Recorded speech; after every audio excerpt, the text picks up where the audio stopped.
I enjoy the ability to master the pain and to be above it and to be able to go through it with my determination, because your impulses are telling you to stop.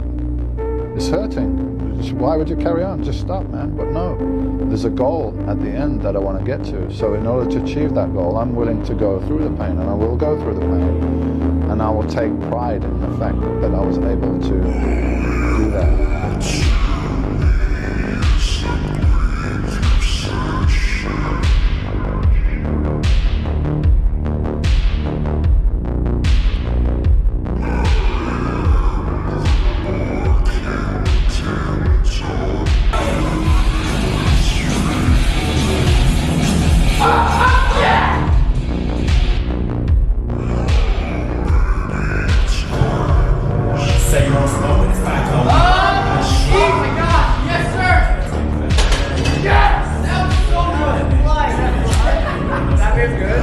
People who've had a rough start in life, they seem to be able to go to another level. You're building armor. You're putting on a suit of armor. You look stronger, you look bigger. When I was in the detention center, it was like a crossroads. It was like, which way do you want to go here? You've had a taste of this or not? I don't belong here. I don't believe that I'm a superstar and I'm going to Hollywood and only that kind of stuff. You know, I just see myself as a regular guy, a bodybuilder like anybody else. I was so tunnel vision that I literally did nothing else. I thought about nothing else. The reigning Mr. Olympia, Dorian Day.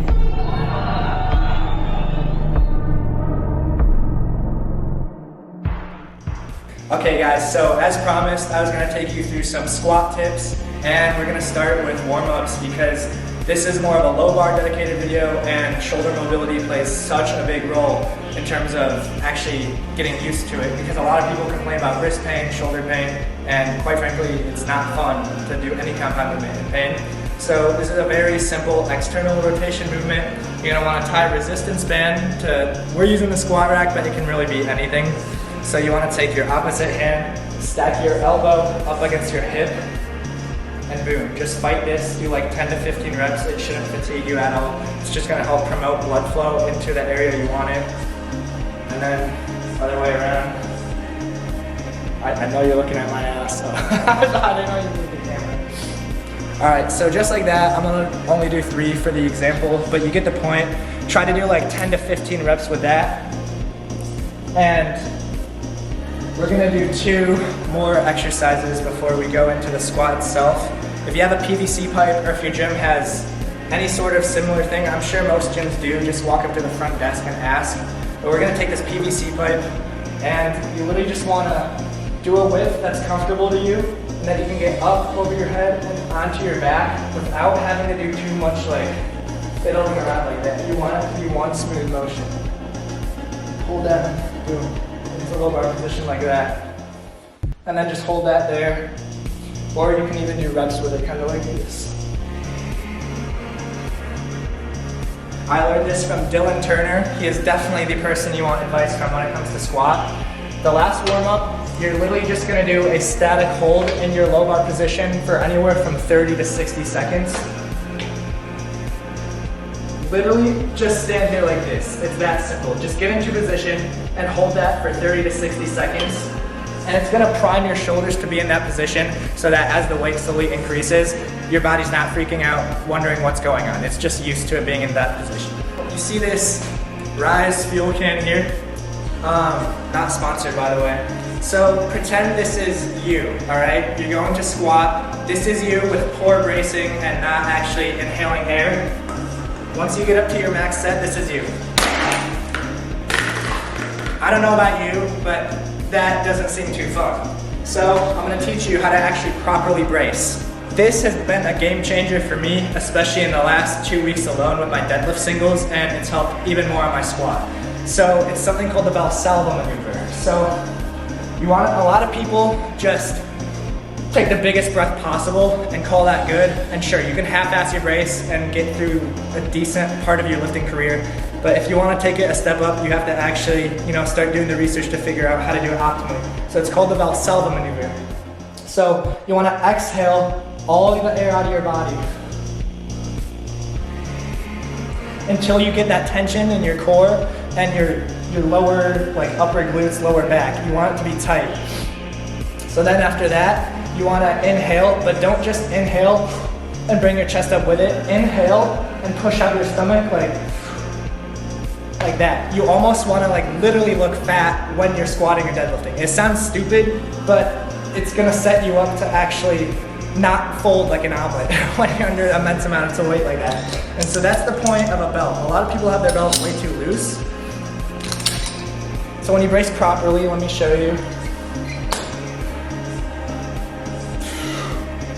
You want to literally push out against your belt. Like, it should be uncomfortable. You should want to undo your belt the second you're done with the movement. And I will show you how to do it before we get to the next tip, which is going to be your unrack and walkout. Get into position. And before you lift off, you're going to exhale, get your core tight. Breathe in. Good. And then one more time, you're going to inhale, but your core should still be tight. And then boom, you're good to squat.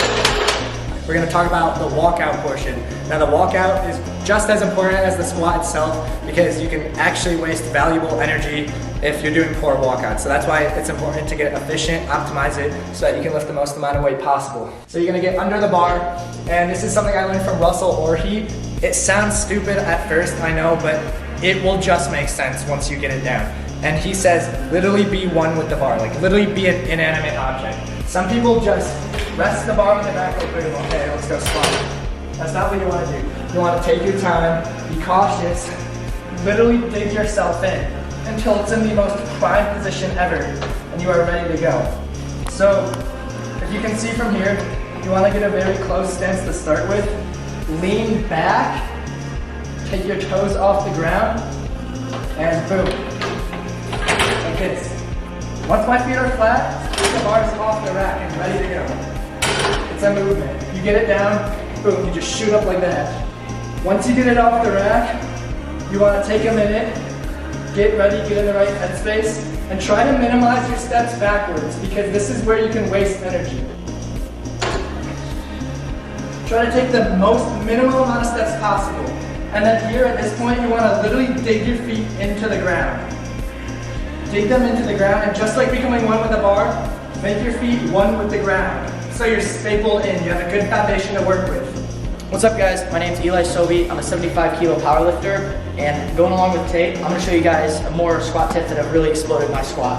So the first one that I learned when I was learning low bar, and I never applied it to my high bar squat, was stacking your back. So same concept as a bench, you wanna dig your wrist in to get stable. That's gonna be stacked, that's power, torque, and it's gonna have a better base on your back. Get under it, lat tension, walk under the bar, try, it's called the shelf. It's gonna sit right in your rear delts. So for a lot of people, and this can be applied to a high bar squat as well, you wanna dig in and become one with the bars, Tate and set. Dig in, walk out. Right now, this feels like an open bar on my back simply because it's wedged in there properly. If you do this, the bar's gonna roll, you're gonna be unstable, it's gonna move, there's gonna be so many things going on, you just need to be stable to start. So this next concept we're gonna talk about is the pre-hinge. Especially in a low bar squat, if you're too upright, the bar is gonna start rolling. You need to be at an angled position, which is the point of the low bar. You need to be here, so you're gonna take your brace, get into this hinge. You're gonna stick your butt back, keep your torso and chest up before descending into the hole. It's almost like a good morning in a way. It's a very minimal good morning. That's gonna help set your squat up for success. This last and final tip that we're gonna talk about is gonna be explosion out of the hole. My good friend Cody taught me this one, but when you're squatting, especially if you're trying to hit depth, you don't wanna be shaky going down, hit depth and try and finagle your way up. You wanna come out of the hole with explosion. So you take your brace, you get your hinge, you pop down, you're here, you wanna use yourself as a human slingshot. So once again, I'll demonstrate the real squat. I wanna explode out of the hole, which should create power, stability, and allow you to press more weight on squats. So this one here is optional, but if you're going to do powerlifting meets or train powerlifting, we recommend it. Knee sleeves. These are gonna make a world of a difference. They're gonna provide compression, blood flow and heat to save your muscles in your knee joints, which is gonna be safer in the long run. But under pressure, they're gonna fold, because if they're around your leg and you get down to this position, they're gonna do that with you. But as you bounce up, they're gonna return to this position, which is gonna allow you to bounce out of the hole a little easier. Use your knee sleeve as something to bounce with. It's gonna provide assistance and make it an easier, safer time to squat. And before anyone says anything, these are not cheating. That's knee wraps. Those provide compression and a lot of it, which is gonna be much easier to rebound out of because they're very stiff.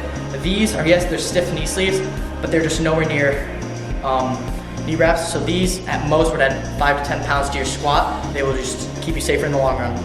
It's not even a weight issue, it's just a balance issue. But you can see even just like pushing down on it, it doesn't crush. That's why you wanna find a good high quality pair like Windsor's.